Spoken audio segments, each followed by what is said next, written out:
नमस्कार, स्वागत है आपका इंडिया न्यूज स्पोर्ट्स में और मैं हूं मयंक और बात करते हैं फीफा वर्ल्ड कप 2022 के पहले सेमीफाइनल की।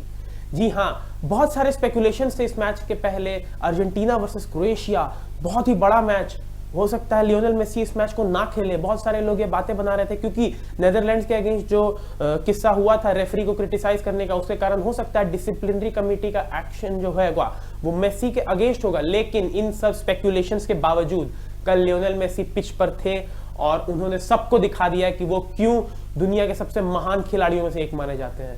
क्या कमाल का परफॉर्मेंस रहा लियोनेल मेसी द्वारा, एक गोल और एक असिस्ट के बदौलत उन्होंने प्लेयर ऑफ द मैच भी जीता।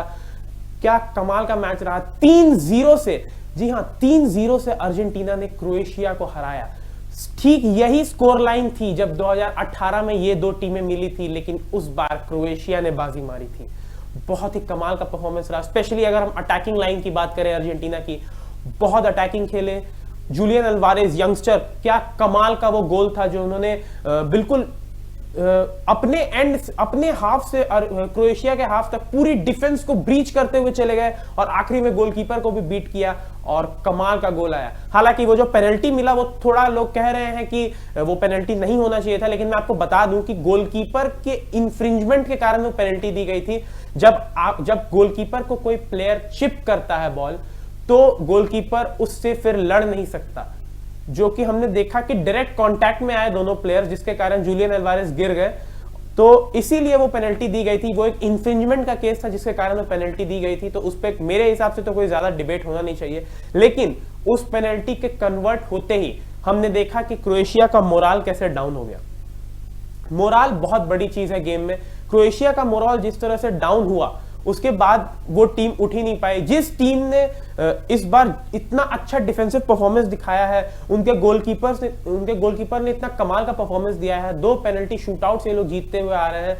लेकिन कल अर्जेंटीना ने जो डिफेंस को ब्रीच करा, स्पेशली मेसी का वो तीसरे गोल वाला असिस्ट और अल्वारेस का वो दूसरा गोल, बहुत ही कमाल का, जो जिसे कहते हैं कि एकदम पूरी तरह से उनके डिफेंस को आउट प्ले कर दिया। अगर हम स्टैट्स की बात करें तो कल पोजेशन क्रोएशिया के पास 61% रहा। ये पहली बार मैंने इस वर्ल्ड कप में देखा अर्जेंटीना के साथ कि कल अर्जेंटीना के पास पोजेशन कम रहा, लेकिन फिर भी उन्होंने अटैक जिस तरह से किया, 9 शॉट्स लिए जिसमें से 7 ऑन टारगेट थे। यानी आप समझ सकते हैं कि अर्जेंटीना कितना ज्यादा अटैकिंग खेल रही थी।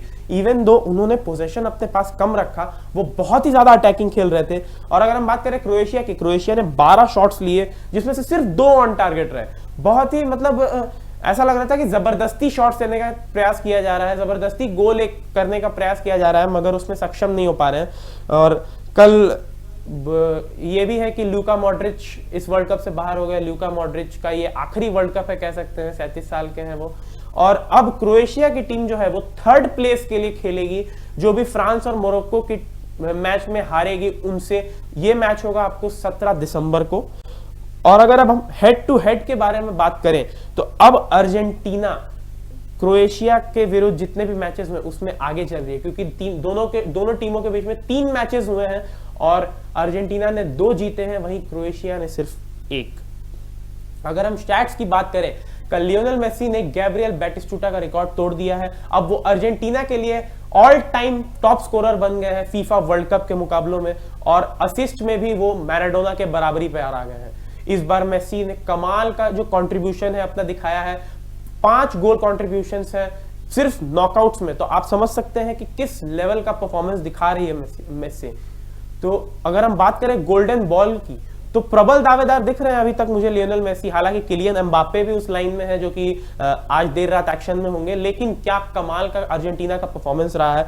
बिल्कुल पूरी तरह से आउट क्लास किया, जितने भी देर अपने पास पोजीशन रखा, एक बिल्कुल सधी हुई टीम की तरह बहुत इजी पासेस और बहुत ही अच्छे से रन्स निकालना जिसे हम कहते हैं, जहां भी जगह मिल रही थी वहां से रन्स निकाल रहे थे। और मैं तारीफ करूंगा यहाँ अर्जेंटीना की डिफेंस की भी, बहुत ही ज्यादा सिक्योर्ड डिफेंस, क्योंकि हम देख रहे थे कि आपके पास 3 गोल की लीड है, उसके बाद भी डिफेंस बिल्कुल नहीं चाह रही थी कि एक भी गोल वो दे और गोलकीपर या फिर किसी भी डिफेंडर का मोराल डाउन हो।